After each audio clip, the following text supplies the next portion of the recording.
Всем большой привет! Я никогда не ела ничего вкуснее, чем эти оладьи из капусты. Невероятно простой, доступный рецепт, который я могу есть каждый день. Все ингредиенты простые и доступные, и оладьи готовятся очень быстро. Я разбиваю в миску 2 яйца, приправляю солью и щепоткой перца. Добавляю столовую ложку муки и все хорошо перемешиваю при помощи вилки или венчика до однородности, чтобы в тесте не было комочков. Друзья, если вы любите и вам интересны простые и быстрые рецепты из капусты, пишите в комментариях «Хочу капусту», и я буду чаще радовать вас такими вкусными и простыми блюдами. Беру средний качан капусты, разрезаю пополам и нарезаю капусту, шинкую довольно тонко. Чем тоньше нашинкуете капусту, тем быстрее приготовятся оладьи.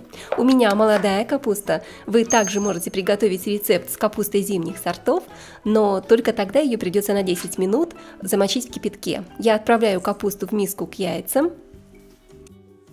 И для сочности, вкуса и цвета натираю 1 морковку.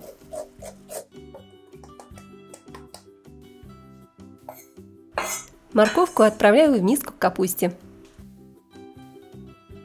Сейчас как раз уже начинается сезон зеленого лука, поэтому беру пучок зеленого лука и мелко нарезаю. Он очень вкусный, сочный, ароматный и придаст эти все вкусы нашему блюду. Также нарезаю небольшой пучок укропа вместе с зеленым луком.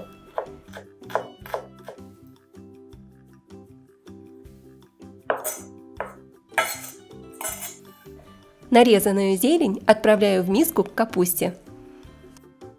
И также тоненько нарезаю пару ломтиков ветчины. Ветчину добавлять не обязательно, это по вашему желанию, но с ветчиной, на мой вкус, получается вкуснее и сытнее. Все, добавляем ветчину, и осталось только добавить немного приправ и специй. Я приправляю солью, черным молотым перцем, а также добавляю немного хлопьев красной сладкой паприки и немного сушеной зелени. Все приправы на ваш вкус и по вашему усмотрению. Все хорошо перемешиваем.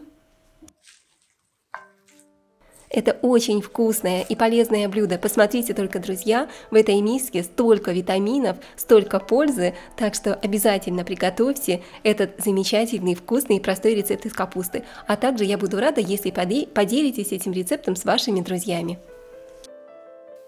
Разогреваем сковородку и жарим наши оладьи из капусты на сливочном, топленом или растительном масле. На растительном или топленом масле оладушки не горят. Выкладываю порцию капустного теста на горячую разогретую сковородку, и я хочу сделать эти оладьи с яйцом, чтобы получилось более сытно и вкусно. Поэтому делаю небольшое углубление в каждой оладьи.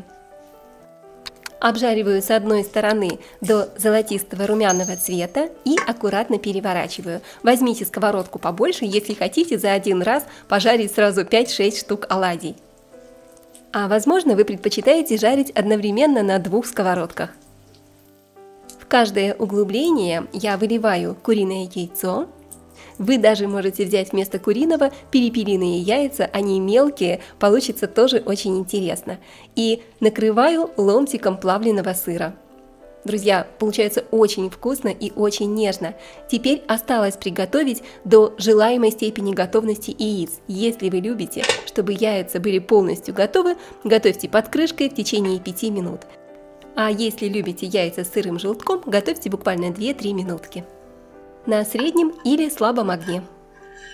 Друзья, все, наши оладьи из капусты с яйцом и сыром уже полностью готовы. Запах стоит просто невероятный. И они такие нежные получились, очень вкусные. Только посмотрите, жидкий желток получается как соус. Он пропитывает всю оладушку, и она получается невероятно нежной. Это очень вкусный, быстрый, полезный и полноценный завтрак, обед или ужин для всей вашей семьи. От всей души рекомендую приготовить, это очень-очень вкусно. Готовьте на здоровье, друзья! Желаю вам приятного аппетита и напоминаю, что с вами была Олеся на канале Готовим дома. Жду вас в моем новом вкусном рецепте.